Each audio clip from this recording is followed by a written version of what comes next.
LPG distributor association of India के राष्ट्रीय अध्यक्ष बी.एस. शर्मा के नेतृत्व में गोरखपुर प्रेस क्लब में पूर्वांचल एलपीजी वितरक महासम्मेलन 2026 को लेकर प्रेस कॉन्फ्रेंस आयोजित की गई। प्रेस कॉन्फ्रेंस में पूर्वांचल के 12 जिलों से जुड़े एलपीजी वितरकों की समस्याओं और उपभोक्ताओं से जुड़े मुद्दों को प्रमुखता से उठाया गया। इस दौरान वितरकों के कमीशन, एनएफआर, जबरन सेल व्यवस्था, वेंडर व्यवस्था और व्यावसायिक गैस की निर्बाध आपूर्ति जैसे विषयों पर चर्चा की गई। ग्रामीण और शहरी क्षेत्रों में लागू 25 और 45 दिन की अलग अलग बुकिंग व्यवस्था को समाप्त कर सभी उपभोक्ताओं के लिए समान व्यवस्था लागू करने की मांग की गई।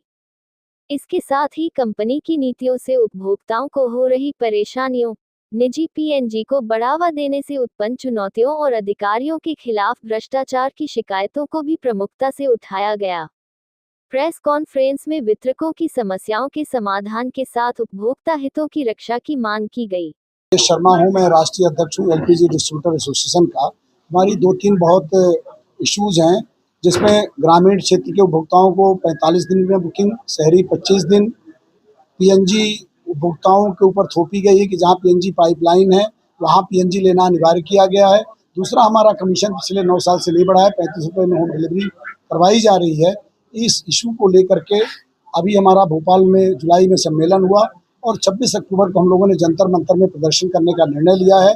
उसी के तहत हम अपने वितरक से चर्चा करने के लिए यहाँ से अधिक लोग कितने वहाँ जंतर मंतर में उपस्थित होंगे और उनके क्या अधिकार हैं, उपभोक्ताओं को हम कैसे सेवा दें, क्योंकि केवाईसी हमारे ऊपर थोपी गई है।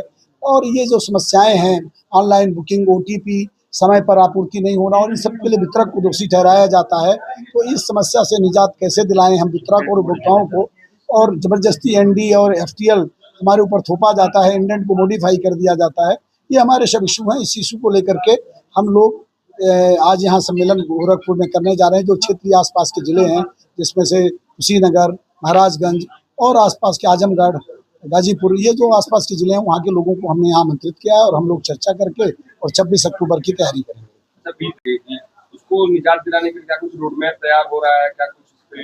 मैंने कभी किसी सरकार को झूठ बोलते, हरदीप सिंह पुरी ने पार्लियामेंट में कहा कि देश में कोई कमी नहीं है, और अंतर विरोध किए कि देश में कमी नहीं है, तो ग्रामीण क्षेत्र के उपभोक्ताओं को 45 दिन क्यों कर दिया आपने? जब आप राशनिंग कर देते हैं, कटौती करते हैं कि साहब पानी नहीं, हम पानी 2 दिन में 1 दिन देंगे, तो ये तो उसका प्रमाण है कि शॉर्टेज है। लेकिन ये सरकार पहली है जो अपनी खामी को मानने के लिए तैयार नहीं होती। बीच में भी केवाईसी को लेकर भी काफी चर्चाएं और जबरदस्ती थोपा जा रहा है कस्टमर के ऊपर। इसमें सुप्रीम कोर्ट का जजमेंट है, KS Puttaswamy versus union of India, संविधान पीठ का जजमेंट है। और ये मैंने जैसे बताया कि ये स्वयं ये press release government of India की है। इसमें उन्होंने कहा है कि आधार अनिवार्य नहीं है, जिनको सब्सिडी चाहिए, सरकारी सहायता चाहिए, केवल उनके लिए है। लेकिन इन कंपनियों ने सुप्रीम कोर्ट की संविधान पीठ के जजमेंट का और मंत्री द्वारा राज्यसभा में दिए गए स्टेटमेंट के खिलाफ सभी उपभोक्ताओं को ई केवाईसी करने के लिए बाध्य कर रही, जो टोटली इलीगल है।